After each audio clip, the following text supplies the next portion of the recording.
महाराष्ट्र में उद्धव ठाकरे की वाइफ रश्मि ठाकरे के घर में अरबों खरबों का खजाना रखा होने को लेकर बड़ा खुलासा करने वाली महिला को लेकर अभी एक बहुत ही बड़ी और हैरान कर देने वाली न्यूज़ सामने आ रही है। जैसे कि आप सबको पता ही होगा कि महाराष्ट्र में जब तक महाअघाड़ी सरकार थी उस टाइम तक उद्धव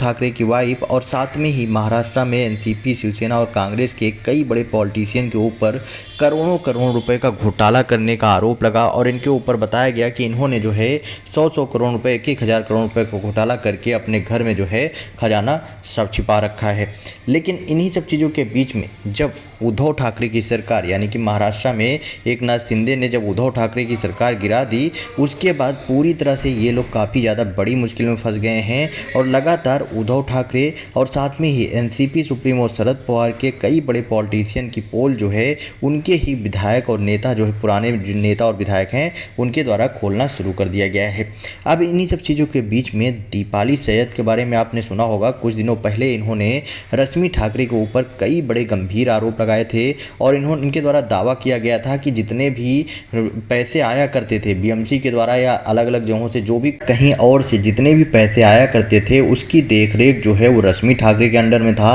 और रश्मि ठाकरे को इस बात का बहुत अफसोस है कि महाराष्ट्र में अब जो है उनके घर पे बक्से नहीं जा रहे हैं, मिठाई के डब्बे और बक्से जो पैसे के भरे रहते थे वो नहीं जा रहे हैं और इस बात का उनको जो है बहुत अफसोस है। उनसे जो है मैंने बात किया था। बाय द वे रश्मि ठाकरे के साथ में ही पहले दीपाली सैयद रहा करती थी क्योंकि ये जो है तब तक उद्धव ठाकरे गुट में थी। लेकिन कुछ दिनों पहले इनके द्वारा जो है कई बड़े खुलासे किए गए, खासकर कि रश्मि ठाकरे को लेकर, और कई बड़े गंभीर आरोप लगाए गए और उसके बाद ये भी दावा किया गया कि ये जल्द ही जाकर उद्धव ठाकरे के साथ छोड़कर एकनाथ शिंदे गुट को ज्वाइन भी कर रही हैं। और इन्होंने फाइनली अनाउंस भी कर दिया था कि ये जो है एकनाथ शिंदे गुट को जाकर ज्वाइन कर रही हैं। लेकिन इन्हीं सब चीज़ों के बीच में एक हैरान कर देने वाला खुलासा इनको लेकर हुआ है और जैसा कि अभी अपडेट आ रही है इसमें बताया जा रहा है कि अभिनेत्री दीपाली सैयद, जो कि पिछले कुछ दिनों से अपनी राजनीतिक भूमिकाओं के कारण चर्चा में हैं, लेकिन अब उनकी चर्चा जो है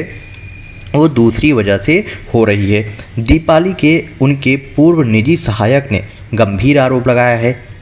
यहाँ पर सांगली में पत्रकारों से बातचीत में दीपाली के पूर्व निजी सहायक भाऊ साहब शिंदे ने अभिनेत्री पर गंभीर आरोप लगाए हैं। शिंदे ने दीपाली सैयद पर फर्जी शादियों के जरिए कई लोगों से करोड़ों रुपए ठगने का आरोप लगाया है। भाऊ साहब शिंदे ने सनसनीखेज खुलासा करते हुए दावा किया कि दीपाली सैयद ने सामुदायिक विवाह समारोह में विवाहित जोड़ों का पूर्ण विवाह किया और करोड़ों रुपए जो है उनसे ठग लिया। उन्होंने कहा दीपाली भोसले सैयद चैरिटेबल ट्रस्ट के जरिए हजारों करोड़ रुपए जो आए थे उसका इन्होंने पूरी तरह से घोटाला किया है। सैयद के निजी सहायक के द्वारा दावा किया गया कि जब चैरिटेबल ट्रस्ट की जो ऑडिट रिपोर्ट है जब उनके पास में आई तो उसमें पता चला कि चैरिटेबल ट्रस्ट से सारे के सारे फंड जो है वो निकाल लिए गए हैं और चैरिटेबल ट्रस्ट में सिर्फ और सिर्फ 9,121 रुपए ही अब बचे हुए हैं। जिसके बाद यहाँ पर दीपाली सैयद के जो निजी सहायक हैं उन्होंने एक सनसनीखेज खुलासा करते हुए बताया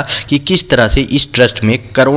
हजारों करोड़ रुपए जो है आए थे, लेकिन इसको जो है दीपाली सैयद ने इसमें बड़ा घोटाला करते हुए सारे के सारे पैसे को जो है चट कर लिया है। इसीलिए उनके द्वारा दावा किया गया कि इसलिए क्राइम फाइनेंस ब्रांच इस बात की जांच करे कि दीपाली को बाकी रकम कहां से मिली और वो कहां से दी गई थी और आखिरकार ये सारे के सारे पैसे आए कहां से। और अब जब दीपाली सैयद इसमें पूरी तरह से फंसती हुई नजर आ रही हैं तो दीपाली सैयद के खिलाफ में कार्रवाई भी होनी चाहिए। बाय द वे यहाँ पर जैसा कि उनके ही निजी सहायक के द्वारा इतना बड़ा दावा किया जाना कहीं ना कहीं दीपाली सैयद को बहुत ही बड़ी मुश्किल में फंसा रहा है। आपको जानकारी के लिए बता दूं कि दीपाली सैयद ये वही हैं जो कि अभी कुछ दिनों पहले इन्होंने अनाउंस किया था कि ये जो है उद्धव ठाकरे का साथ छोड़कर एकनाथ शिंदे गुट को ज्वाइन कर रही हैं। लेकिन एकनाथ शिंदे चाहकर भी इनको अभी तक ऑफिशियली अपनी पार्टी में हिस्सा नहीं दे पाए। उसके पीछे का एक बड़ा रीज़न था क्योंकि जैसे ही इनके द्वारा ये अनाउंस किया गया उसके जस्ट बाद बीजेपी ने इनके ऊपर हमला बोल दिया। बीजेपी के द्वारा दावा किया गया कि इन्होंने जो है बीजेपी को लेकर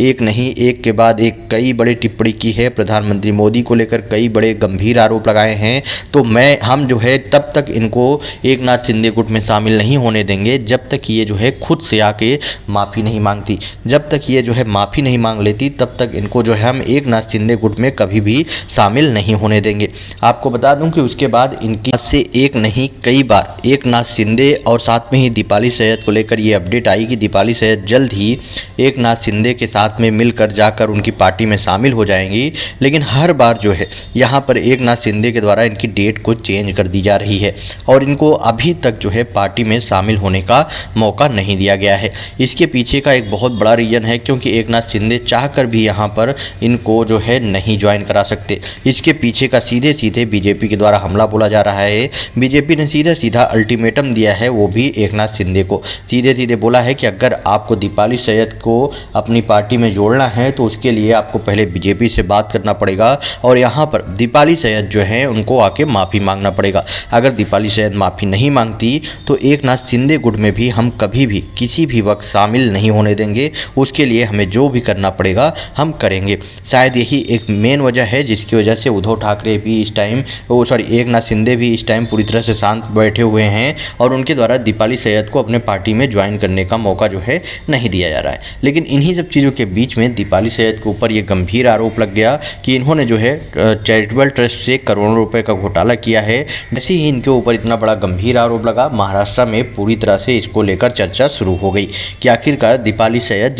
जो कि काफ़ी पहले से ही काफ़ी ज़्यादा विवादों के बीच में सुर्खियों में रहती हैं, अब उनके ऊपर एक और गंभीर आरोप लगा है और पुलिस कार्रवाई करने की बात कही जा रही है और इन्वेस्टिगेशन बैठाने की भी बात कही जा रही है। बोला जा रहा है कि इनके खिलाफ में जांच होनी चाहिए कि आखिरकार इनके पास में ये फंड जो है आए कहाँ थे और कहाँ से थे और आखिरकार ये फंड निकल कैसे गया। और सारा का सारा फंड अगर निकल गया, क्योंकि उसमें सिर्फ और सिर्फ 9,000 रुपये ही बचे हुए हैं जबकि उसमें 1,000 करोड़ रुपए से ज़्यादा पैसे आए थे। ये दावा जो है उनके ही निजी सहायक के द्वारा किया गया है। बाय द वे रश्मि ठाकरे को लेकर भी इनके द्वारा कई बड़े दावे किए गए थे, लेकिन अभी तक रश्मि ठाकरे के ऊपर कोई बड़ी कार्रवाई नहीं हुई है। आप सबका क्या ओपिनियन है? क्या आपको लगता है यहाँ पर जो दीपाली सैयद हैं, जो कि आप सबको पता ही है कि ये कभी उद्धव ठाकरे गुट में रहा करती थी लेकिन अभी एकनाथ शिंदे गुट में जाने के लिए रेडी हैं, बोल भी चुकी हैं कि वो उन्हीं के साथ में हैं, तो क्या आपको लगता है कि दीपाली सैयद जो है उन्होंने करोड़ों रुपए का घोटाला किया है जैसा कि इनके द्वारा आरोप लगाया जा रहा है